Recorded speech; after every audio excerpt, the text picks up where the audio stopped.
আসসালামু আলাইকুম ওয়া রাহমাতুল্লাহি ওয়া বারাকাতুহু।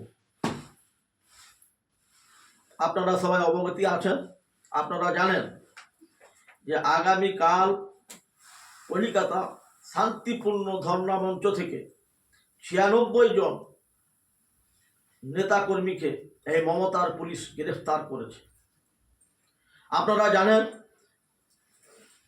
ওই নেতাকর্মীদের ভিতরে অল ইন্ডিয়া তৌহিদি জনতার সম্পাদক সভাপতি জনাব মৌলানা হাসিবুর রহমান সাহেব তিনাকেও গ্রেফতার করেছেন।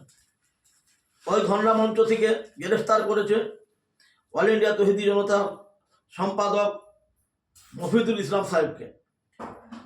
ওই ধর্ণা মঞ্চ থেকে গ্রেফতার করেছেন অল ইন্ডিয়া তৌহিদি জনতার মেটাবুরুজ ইউনিট থেকে সালমান ভাইকে।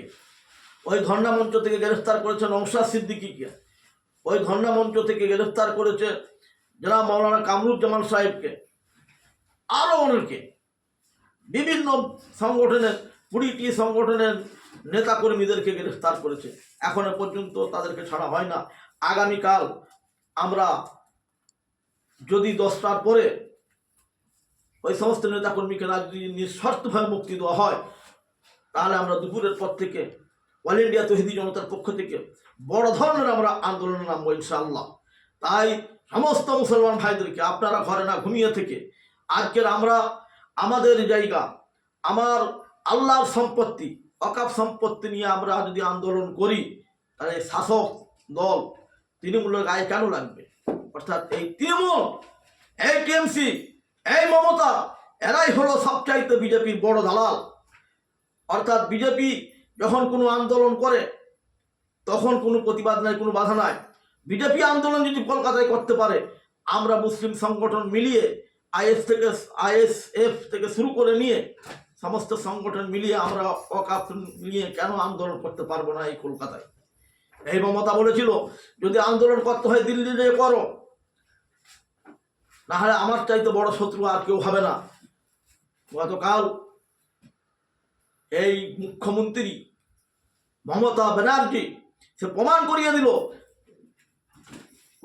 দিল যে আমি মুসলমানদের সবচাইতে বড় শত্রু এবং আরএসএস বিজেপির সবচাইতে বড় দালাল। এরকম মুখ্যমন্ত্রীকে 2024-এ, 25-এ, 26-এ আমাদেরকে দেখিয়ে দিতে হবে যে আমরা মুসলমান পশ্চিমবাংলায় আছি না নেই।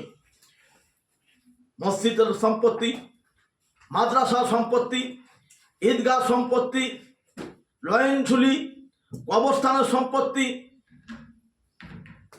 বিজেপি সরকার আমাদের উপর থেকে ছিনিয়ে নিতে চাচ্ছে, আমাদের উপর অন্যায় করে ছিনিয়ে নিতে চাচ্ছে। আর আমরা চুপ করে বসে থাকবো? মমতা আমাদের মাথায় হাত বুলাচ্ছে যে তোমরা চুপ করে বসে থাকো না। এরকম মুখ্যমন্ত্রী আমরা চাই না। 26-এ এই পশ্চিমবাংলা থেকে বিদায় করতে হবে। অভিষেক বন্দ্যোপাধ্যায়, মমতা বন্দ্যোপাধ্যায়, তোমরা যা আমাদের সঙ্গে ব্যবহার শুরু করেছো, তোমাদের মনে হয় আর বাংলার ভাত তোমার কপালে জুটছে না, কপালে জুটবে না। এই জন্যে অল ইন্ডিয়া তৌহিদি জনতার সমস্ত সদস্যকে আমি বলছি, আপনারা তৈরি থাকুন। যদি আজকে যদি নিঃশর্তভাবে সমস্ত নেতাকর্মীদেরকে মুক্তি দেওয়া হয় ভালো, না হলে আমরা বৃহত্তম আন্দোলন এই দুপুর 2টার পর থেকে আমরা শুরু করবো ইনশাআল্লাহ।